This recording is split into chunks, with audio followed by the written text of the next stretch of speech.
Praise the Lord.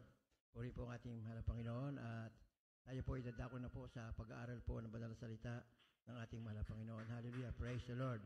At bago po sa ating Bible study, samahan niyo po akong manalangin. Tayo pong dati manalangin. Hallelujah. Praise the Lord. Heavenly Father, in your holy and mighty name, our Lord Jesus Christ, and through the living prayer of our beloved pastor, Evangelist Will Estrada Meda, we all humbly come in your throne of grace, asking for your forgiveness from all of our sins that we have committed against you, Lord. Yes, Lord, we always displease you in so many ways. Please forgive us. Have mercy. Have pity upon us. Cleanse us, O Lord, with your most precious blood. Create in us a new clean heart, a new mindset that will do your will until you return.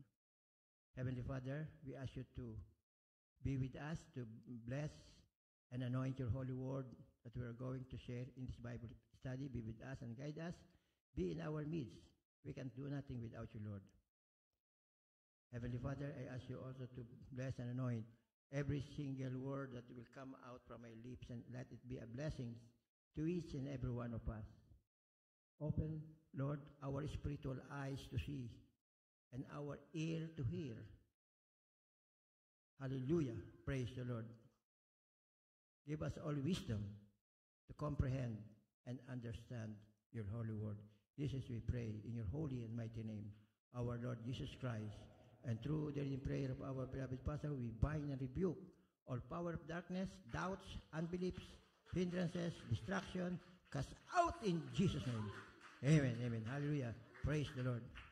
Purihin po ang ating mga Panginoon. First and foremost, I would like to give the highest praise, the highest worship, the highest thanksgiving, and everlasting honor sa ating pong pinakamamahal na Panginoong Kristo. Hallelujah. Praise the Lord. Purihin po ang ating mahal na Panginoon at ako rin po ay nagbibigay bati at ipong paggalang po sa ating pong minamahal at ginagalang Pastor Evangelist Will Estrada Meda. 10 po ng kanya pong mga mahal sa buhay, minamahal ng mga anak po at mga manugang.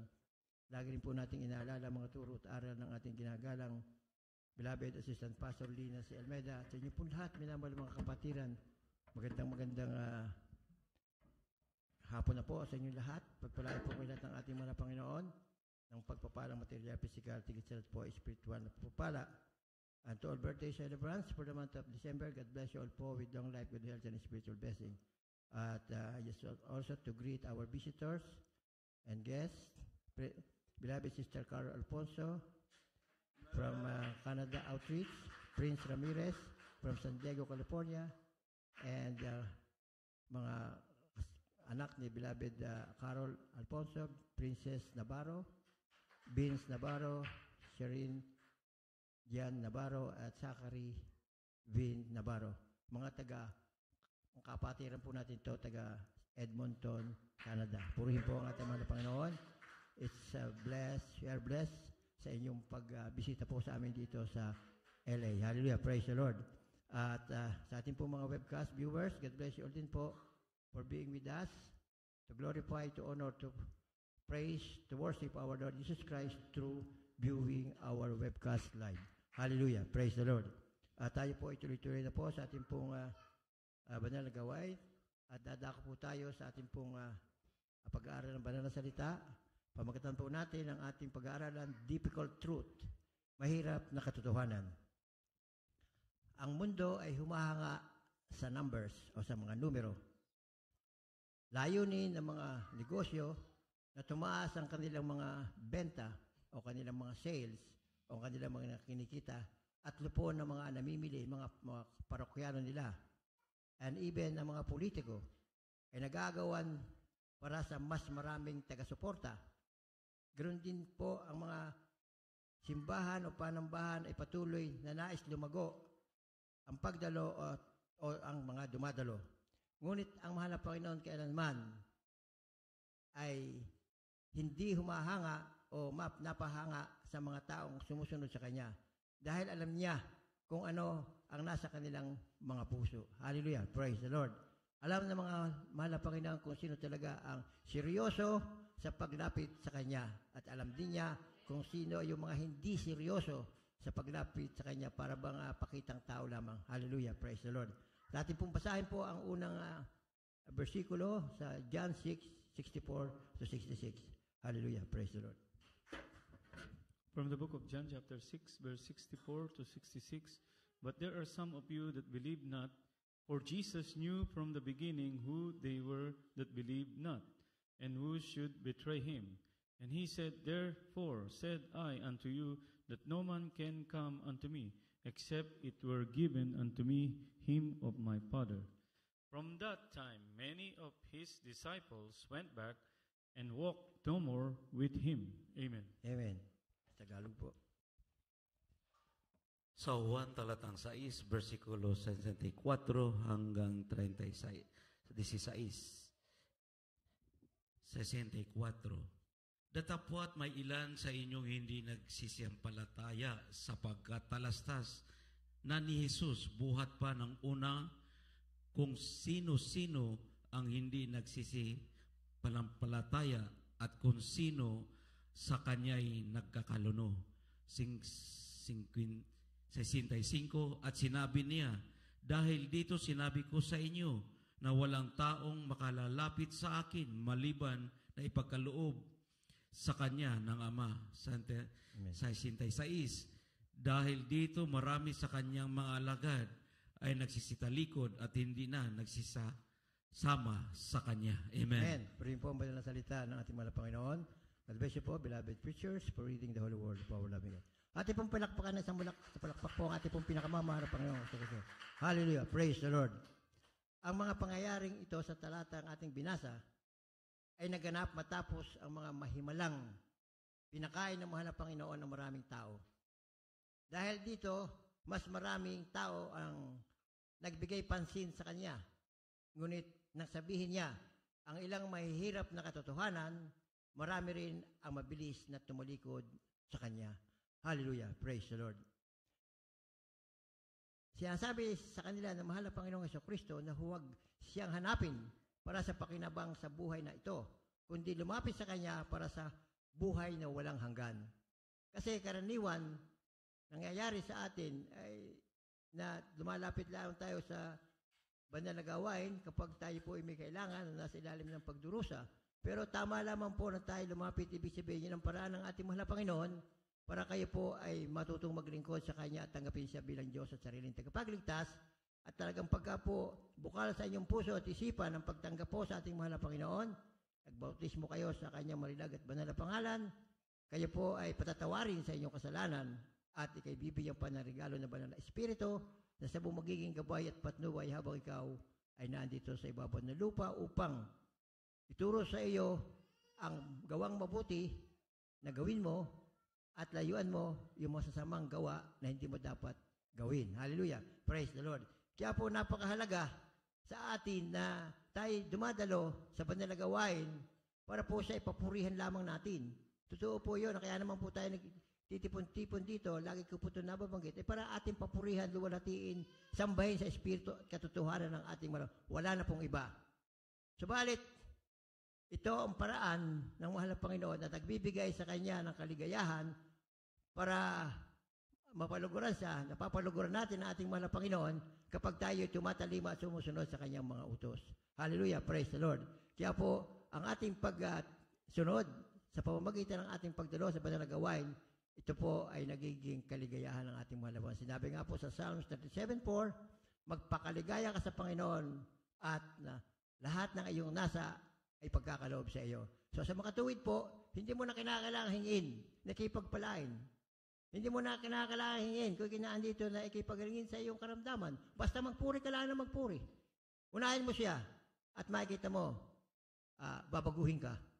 Pagkagalingin ka, bibigyan ka ng mga pagpapala, kahit hindi mo hingin, yung pagpapala yun, ipagkakaloob siya dahil alam ng mga Panginoon ang iyong pangangailangan. Hallelujah, praise God. Madali sabi, kinakailangan ating pong ibigay sa ating Panginoon ang lahat-lahat sa ating mga buhay. Yamang tayo, mananampalataya na dito sa Jesus Miracle Crusade na itinuturo naman po dito, ay turin na kung paano natin mapapaluguran, mapapaglingkuran ang ating mahal na Panginoon. At yun po ang itinuro sa atin ng ating beloved pastor, na yung pagdalo natin sa banal na gawain, huwag natin kakalimutan. Hallelujah, praise the Lord. Dahil sinabi sa banal na kasulatan yan, sa Hebrews 10:25, ang sabi dito, babasahin ko po sa inyo, na huwag nating pabayaan ang ating pagkakatipo na gaya ng ugali ng iba, kundi mag-aralan sa isa't isa, at lalo na kung inyo namamalas na lalapit na ang araw. 26, sapagkat kung ang ating sinasadya ang pagkakasala, pagkatapos na ating matanggap ang pagkakilala sa katotohanan, ay wala nang haing natitira patungkol sa mga kasalanan. 27, kundi isang kakilakilabot na paghihintay sa paghukom at isang kabangisan ng apoy na lalamon sa kaaway. Kaya po pala, pag hindi tayo nakakadalo, tayo nagkakamali, nagkakasala sa ating mahal na Panginoon. Batay dito sa banal na kasulatan na huwag daw, ang sabi doon sa 26, sapagkat kung ating sinasadya ang pagkakasala, pagkatapos natin matanggap ang pagkakilala sa katotohanan, ay wala nang haing natitira patungkol sa kasalanan. At saka sinabi po sa banal na kasulatan na kahit nagagawa na natin ang mga kanyang kautusan, sa balit meron kang isang hindi nagawa, nagkasala ka sa lahat. Kaya po karaniwan, nagkakaroon tayo ng palo, hindi natin alam bakit tayo napalo dahil meron tayong pagkakamali na hindi dapat natin ginagawa. Dahil kaya tayo nandito, tayo po sinasakdal ng ating mahal na Panginoon. Dahil hindi tayo makakapunta sa buhay na walang hanggan kung ikay may bangis, kung ikay hindi ka sakdal. Ikaw ay mayroong kasalanan o pagkakamali. Kaya kinakailangan tayo laging dadalo para tayo lubos na pagpalain ng ating mahal na Panginoon, dinisin sa ating mga kasalanan. Hallelujah, praise the Lord. Purihin po ang ating mahal na Panginoon. Basahin po natin yung susunod na talata, John 6:26-27. From the book of John chapter 6, verse 26 to 27, Jesus answered them and said, Verily, verily, I say unto you, ye seek me, not because you saw the miracles, but because ye did eat of the loaves, and were filled. Labor not for the meat which perisheth, but for that meat which endureth unto everlasting life, which the Son of Man shall give unto you. For him hath God the Father sealed. Amen. Amen. Sa aklat ng Juan talatang 6, versikulo 26 hanggang 27, sinagot sila ni Jesus at sinabi, Katotohanan, katotohanan sinasabi ko sa inyo, ako'y inyong hinahanap, hindi dahil sa inyong nakakitang mga tanda, kundi dahil sa kayo'y nagsikain ng tinapay at kayo'y nangagbusog. 27, nagsigawa kayo, hindi dahil sa pagkaing napapanis, kundi dahil sa pagkaing tumatagal sa buhay na walang hanggan na ibibigay sa inyo ng anak ng tao, sapagkat siyang tinatakan ng Ama sa makatuwid bagay ang Diyos. Amen. Amen. Purihin po ang banal na salita ng ating mahal na Panginoon. God bless you po, beloved preacher, for reading the holy word of our Lord. Iginigiit ng mahal na Panginoon na sinugos siya ng Ama upang magbigay ng buhay. Ano po ba yung buhay na ito? Yung buhay na walang hanggan, na kahit tayo nandito pa sa ibabaw ng lupa at nakakatalima at nakakasunod tayo sa kanyang kalooban, sa kanyang pinamumuhay natin, yung kanyang banal na salita, ay tayo ay pinagpapala na. Nasa ilalim tayo ng pagkalinga at proteksyon ng ating mahal na Panginoon. Kung bagaman tayo nagkakaproblema na medyo matindi, maaaring ikaw, kapatid, ay mayroon nagawang hindi niya kinalaguran. Dahil hindi naman tayo paparusahan dito sa ibabaw ng lupa. Pagdating natin doon sa buhay na walang hanggan, nandoon ang kaparusahan. Pag ikaw hindi ipamuhay mo ang ating ang kautusan ng ating mahal na Panginoon, sa Kanya ka. Pero pagka hindi mo ipamuhay, sa kaaway ka. Sino kaaway? Ay di si Satanas, yung naghahari sa impyerno. Dalawang klase lang naman ang ating pupuntahan. Pag hindi langit, ay di impyerno. Kaya nasa sa atin ang kung alin ang ating pipiliin. Palibasa tayo, pinag-aaralan natin ang kanyang banal na salita, at ang banal na espiritu ay nananan sa iyong puso at isipan, ay magagawa mo ang lahat ng kalooban ng ating mahal na Panginoon. Dahil kapag ikaw ay may konting pagkakasala, ay hindi ka naman papaalalahanan kagad ng ating mahal na Panginoon. Ngayon, kung patuloy paalala, hindi ka naman napapalo, o patuloy na paggawa mo ng mali, hindi ka na naman napapalo, o hindi ka na pinaalalahanan, ang ibig sabihin nito, wala na sa iyo ang banal na espiritu. Pagka ganon. Kaya pasalamat tayo na kapag tayo nagkamali, ay tayo may palo. O tayo may paalala. Dahil yun nagbabalik loob sa ating mahal na. Dahil mahal na mahal tayo ng ating mahal na Panginoon. Binuwis nga niya ang kanyang buhay alang-alang sa ating mga makasalanan. Wala lang tayong gagawin kundi tumalima at sumunod sa Kanya. Sabi nga po sa mga huling pantalata natin pag-aaralan, siya daw ang tinapay na galing sa langit. At pag kinain daw natin ang kanyang laman, tayo daw ay magiging sa kanya.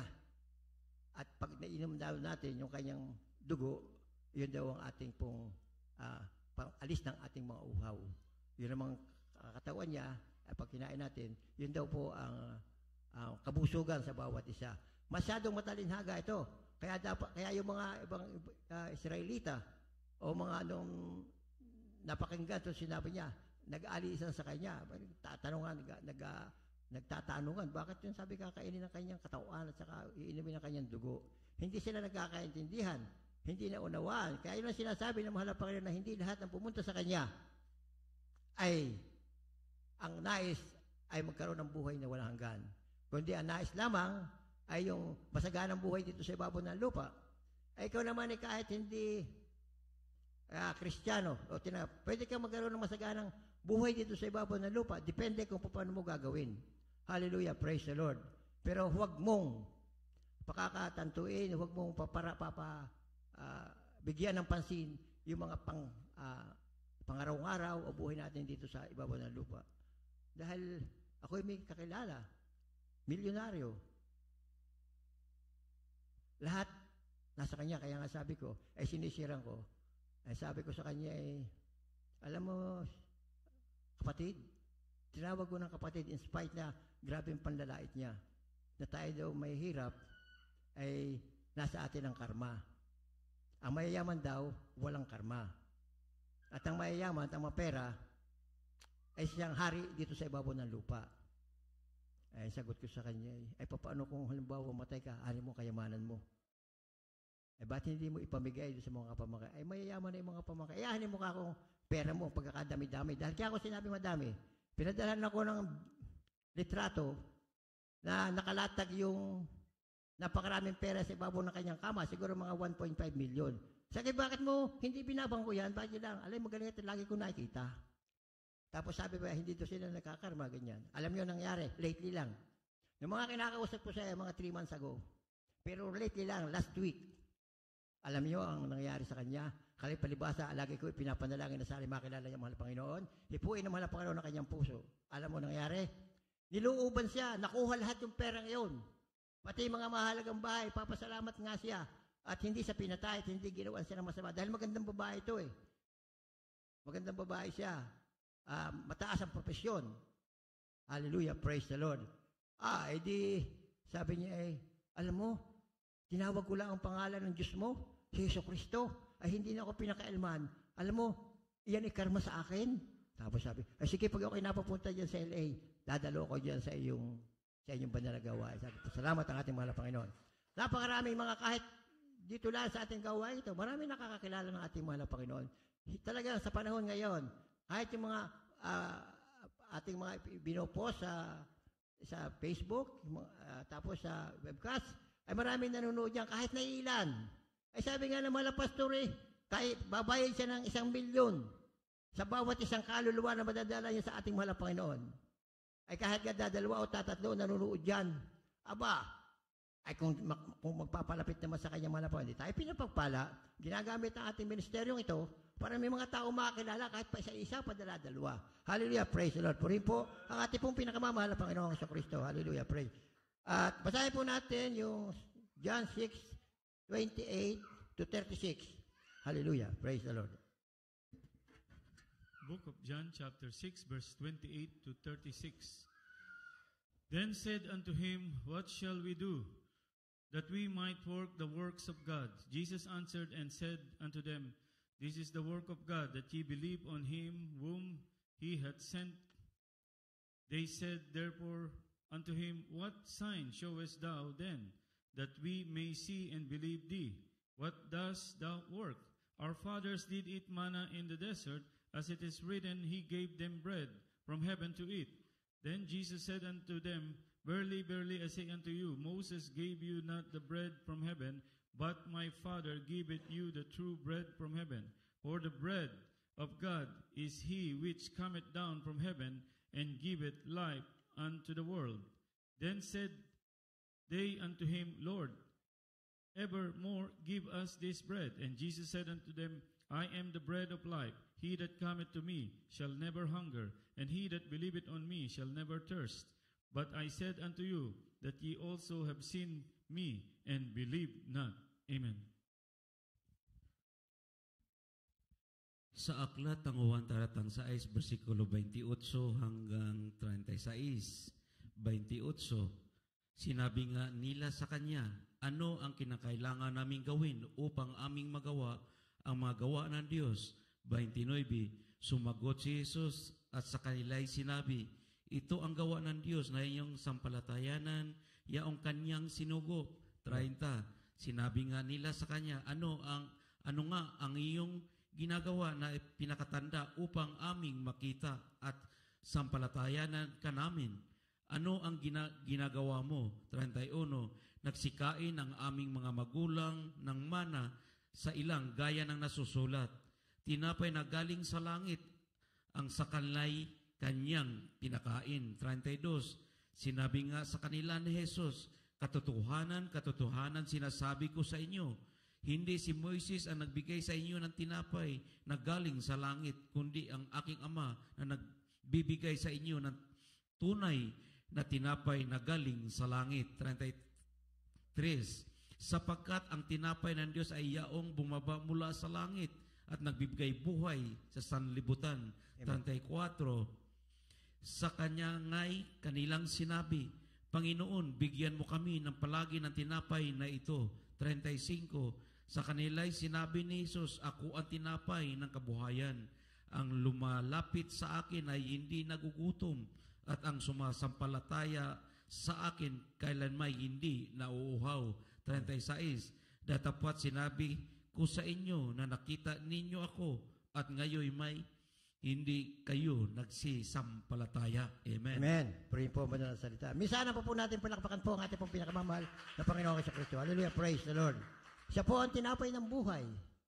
Ang sabi niya dito, lumalapit sa Kanya, hindi nagugutom. At ang sumasampalataya sa Kanya, kailanmay hindi mauuhaw. Additional verse po sa John chapter 3:36, he that believeth on the Son had everlasting life. And he that believeth not the Son shall not see life, but the wrath of God abideth on him. Ang sumasampalataya sa anak ay may buhay na walang hanggan. Ngunit ang tumatalima sa anak ay hindi tumatalima sa anak ay hindi makakakita ng buhay, kundi ang puot ng Diyos ay sumasa kanya. Sino po ba yung nananampalataya? Sino ba yung naniniwala? Sumasampalataya sa ating mahal na Panginoon. Yung pong gumagawa ng kalooban ng ating mahal na Panginoon. Yung pong sumusunod sa kanyang mga kautusan. Kinakailangan po lahat ay ating susundin. Mahirap man o madali, ay ating susundin, bibigyan natin ng halaga. Kaya yan po ang binigay ng ating ating patuunan o panuntunan sa buhay para po ating magmana tayo ng buhay na walang hanggan. Tayo po ay mabuhay na may kapayapaan, may kasaganaan, may pagmamahalan sa isa't isa, lalo na higit sa ating pong mga kapatiran at hindi lang sa ating mga kapatiran sa ibang tao na ipadadama natin ang pag-ibig sa pamamagitan ng pagpapakilala natin sa kanila, sa ating mahal na Panginoon, at sila ay matanggap nila ang mahal na Panginoon at matutuloy silang maglingkod sa ating mahal na Panginoon. Hallelujah! Praise the Lord! Sinabi ng mahal na Panginoong Jesucristo na nabubuhayin niya itong lahat na ibinigay sa Kanya ng Ama. Kaya, pag daw po tayo lumalapit sa Kanya, yung po daw lumalapit sa Kanya ng totoo, yung po ibinigay sa Kanya ng Ama. At ang sinabi naman, nabubuhayin niya itong lahat na ibinigay sa Kanya ng Ama. Basahin po natin ang John chapter 37 to 45. Book of John chapter 37, verse 37 to 45. All that the Father giveth me shall come to me, and him that cometh to me I will in no wise cast out. For I came down from heaven not to do mine own will, but the will of him that sent me. And this is the Father's will, which hath sent me, that of all which he hath given me I should lose nothing, but I should raise it up again at the last days. And this is the will of him that sent me, that everyone which seeth the Son and believed on him may have everlasting life. And I will raise him up at the last days. Then the Jews then murmured at him, because he said, I am the bread which came down from heaven. And they said, It is not this Jesus, the son of Joseph, whose father and mother we know. How is it then that he said, I came down from heaven? Jesus therefore answered and said unto them, Murmur not among yourselves. No man can come to me except the Father which had sent me draw him, and I will raise him up at the last days. As it is written in the prophets, and they shall be all taught of God. Every man therefore that had heard and had learned of the Father cometh unto me. Amen. Sa aklat ni Juan talatang 6, versikulo 37 hanggang 45. 37. Ang lahat na ibinibigay sa akin ng Ama ay nagsisilapit sa akin, at ang lumalapit sa akin sa anumang paraan na hindi ko itataboy. 38. Sapagkat bumaba ako mula sa langit, hindi upang gawin ko ang aking sariling kalooban, kundi ang kalooban na nagsugo sa akin. 39. At ito ang kalooban na nagsugo sa akin, na sa lahat ng ibinibigay niya sa akin ay wag kong iwalang anumang kundi ibangon sa huling araw. 40. Sapagkat ito ang kalooban ng aking Ama, na ang bawat nakakita sa anak at sa kanya'y sumampalataya ay makakaroon ng buhay na walang hanggan, at sa akin siya'y ibabangon sa huling araw. Amen. 41. Ang mga Hudyo nga ay nagbulong-bulungan tungkol sa kanya, sapagkat kanyang sinabi, Ako ang tinapay na bumaba galing sa langit. 42. At kanilang sinabi, hindi baga ito si Jesus, ang anak ni Jose, na nakikilala natin ang kanyang ama at ina? Paano nga sinabi niya, ako'y bumabang galing sa langit? 43. Sumagot si Jesus at sa kanya'y sinabi, huwag kayong magbubulong-bulungan. 44. Walang tao makakalapit sa akin maliban ng ang amang nagsugo sa akin. Ang sa kanya'y nagdala sa akin, at siya'y aking ibabangon sa huling araw. 45. Nasusulat sa mga propeta, at tuturuan silang lahat ng Diyos, ang bawat nakarinig sa Ama at natutong lumapit sa akin. Amen. Amen. Purihin po ang banal na salita ng ating mahal na Panginoon. God bless you, beloved preacher, for reading the Holy Word of our Lord. Muli natin palakpakan po ang ating pong pinakamamahal na Panginoon sa Kristo. Tunay na nangungusap ang ating mahal na Panginoon sa atin para lalo yung ating pananampalataya na pagsunod at pagtalima sa Kanya ay lalong magkaroon tayo ng kasigasigan at may pamuhay natin ang Kanyang banal na salita. Hallelujah! Praise the Lord! Ipinahayag ng mahal na Panginoon na siya lamang ang nakakita sa Ama sa langit. Sinabi po sa John 6:46, not that any man had seen the Father, save he which is of God, he had seen the Father. Hindi sa ang sino ay nakakita sa Ama, kung yaong nanggaling sa Ama, siya ang nakakita sa Ama. Sinasabi dito ng mahal na Panginoon na siya lamang, wala kahit sino man nakakita sa akin, nag-iisa siya nakakita lamang sa ating mahal na Panginoon. Ito ang gusto kong liwanagin. Dahil ang ating pananampalataya bilang apostolic belief, na ang Diyos ay isa, sinabi sa Biblia. Nag-iisang tagapagligtas, nag-iisang Diyos, wala nang iba. So, ibig sabihin noon, at tinatawag siyang Ama, ang Diyos ay Espiritu. Kaya wala nakakakita sa Kanya. May mga talata pa nung dito sa banal na kasulatan na noon daw panahon kanina ay hindi nagpapakita ang Diyos at hindi alam ang pangalan ng Diyos. At pag binanggit mo ang pangalan ng Diyos, ikaw'y mamamatay. Hallelujah, praise the Lord. Kaya po, ang ating pangangaral ng apostolic belief, ang Diyos ay isa, pero siya'y Espiritu, tinawag siyang Ama, at siya ay nagpahayag bilang anak. Siya ang Espiritu na bumaba dito sa ibabaw ng lupa upang isakripisyo ang kanyang buhay alang-alang sa ating makasalanan na sangganon. Kung siya ating tatanggapin at ipamumuhay natin ang kanyang salita, tayo daw po ay magkakaroon muli ng kaugnayan sa ating mahal na Panginoon. At yung po, another confirmation, yung po Holy Spirit. Ito po isang papahayag ng ating mahal na Panginoon na ang Holy Espiritu, Espiritu nila na talagang ibinibigay niya sa mga tao para tuloy na matulungan ang mga mananampalataya na patuloy na maglingkod sa ating mahal na Panginoon, patuloy na ipamuhay ang kanyang banal na salita, at ang nais ng ating mahal na Panginoon, paano natin malalaman ang banal na salita kung hindi natin babasahin? Okay, kung kayo nagbabasa o hindi nagbabasa, ay kung hindi rin kayo nadalo, na dito pinag-uusapan natin ang banal na salita ng ating mahal na Panginoon, paano nyo malalaman na ang ginagawa nyo ay tama o hindi? Subalit kung talagang ang iyong pananampalataya hanggang doon na lamang ay kikilos sa buhay mo ang malapat, hahanapin mo ang katotohanan hanggang sa matuklasan mo na ang paglilingkod sa buhay ng Diyos ang siyang tanging susi upang makamta natin ang lubusang pagpapala dito sa ibabaw ng lupa. Hallelujah, praise the Lord. At hindi lang dito sa ibabaw ng lupa, hanggang sa buhay na walang hanggan, kasama mo ang ating mahal na Panginoon. Walang problema, walang iyakan, hindi ka nagugutom, hindi ka na uuhaw, dahil tayo espiritu na ng mahal na Panginoon. Binigyan na tayo ng glorified body. Hindi ko tulad ng katawan natin ngayon na may pakiramdam, na kinakailangan kumain, kinakailangan uminom. Hallelujah, praise the Lord.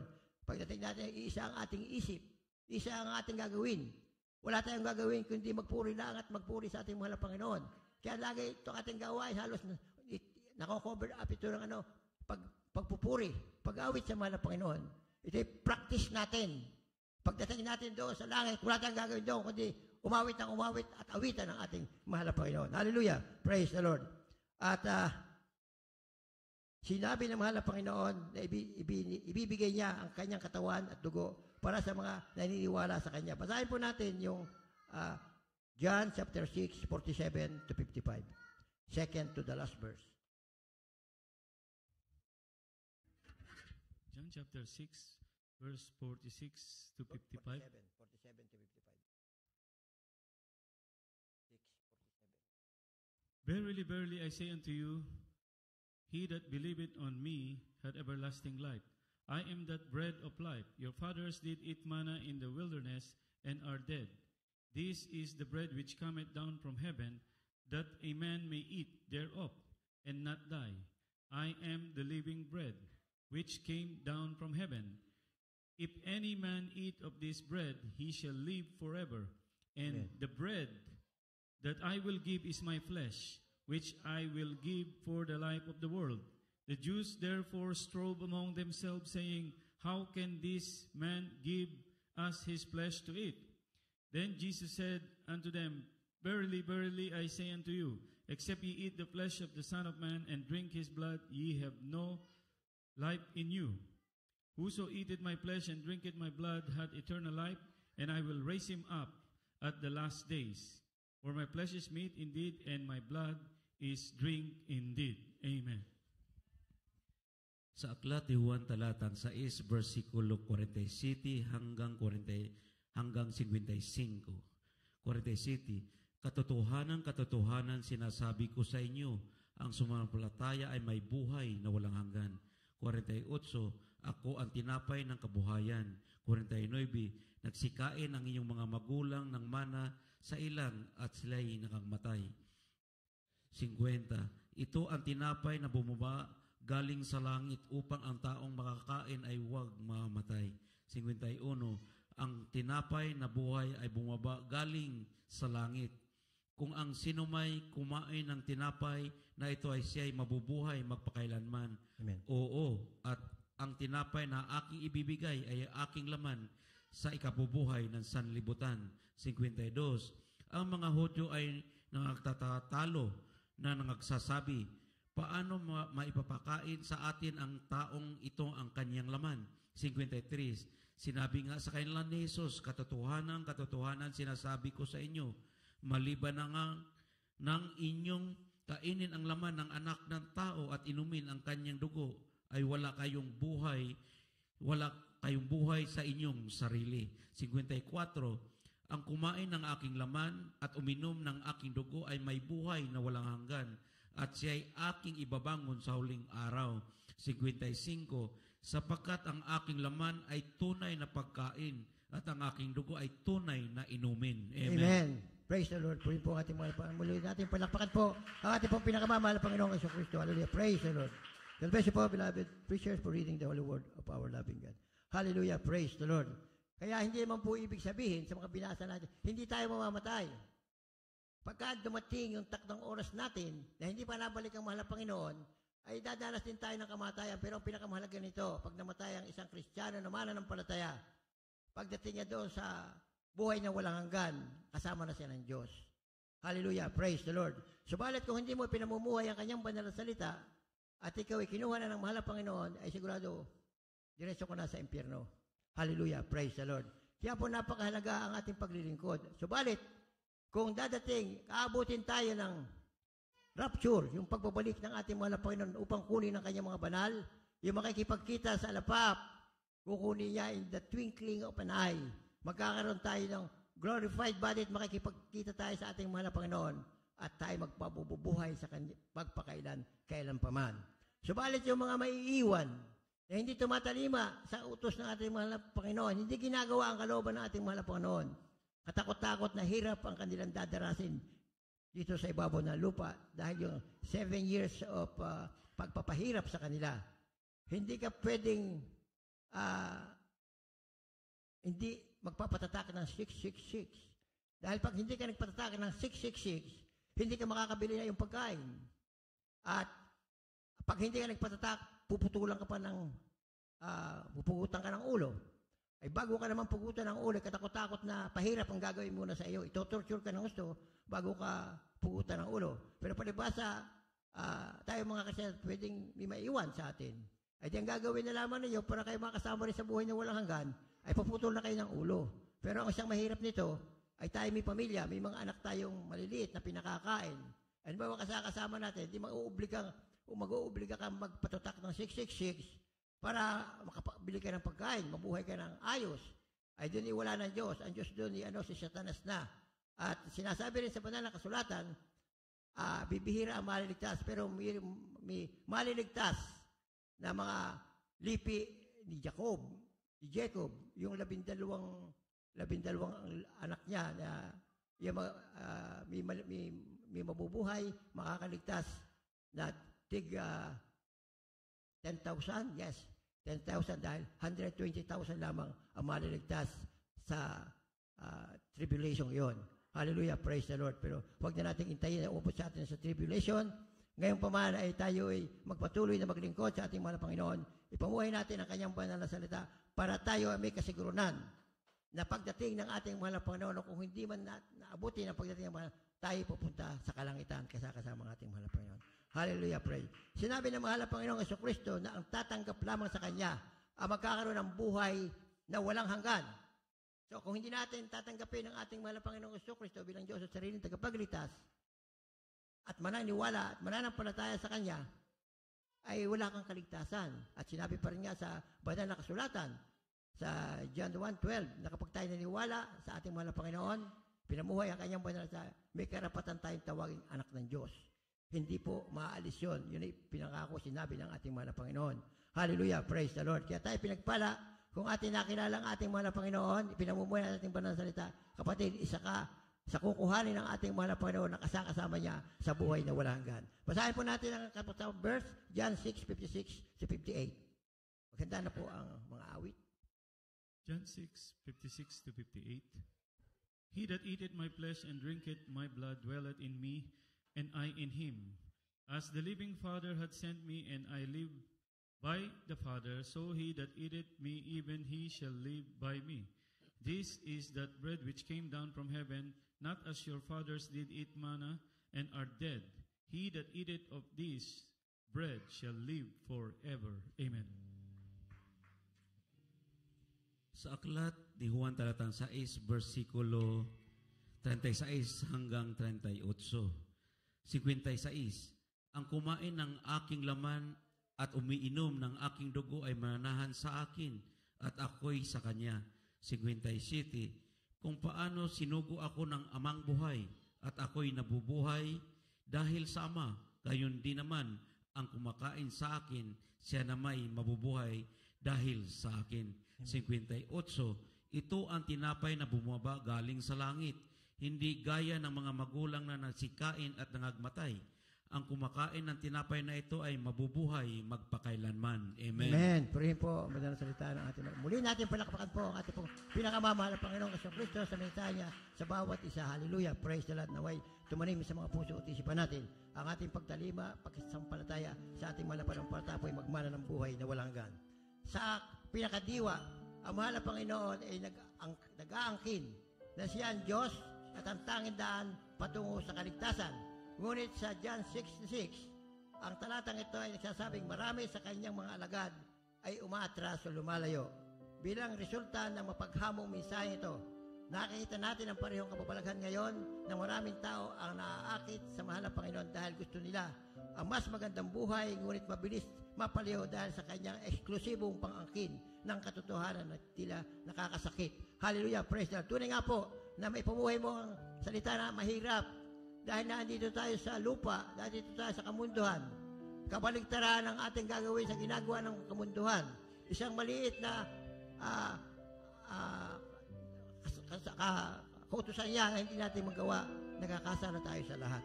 Hallelujah, praise the Lord. Ayon sa mahal na Panginoon, ang solusyon ay hindi ang pagbabawas ng mensahe, kundi ang magsalita ng katotohanan ng buong tapang, magtiwala sa Diyos na buksan ang mga puso. Hallelujah, praise the Lord. Kaya po napakahalaga po ang ating pinag-aaralan tungkol sa ating mahal na Panginoon para tayo po ay makasigurado ng buhay na walang hanggan. Hallelujah, praise the Lord. Purihin po natin ating mahal na Panginoon. God bless you po, beloved brethren, sa makalakit na sa salita ng Panginoon na ating pong pinag-aaralan ngayong gabi. Hallelujah, praise the Lord.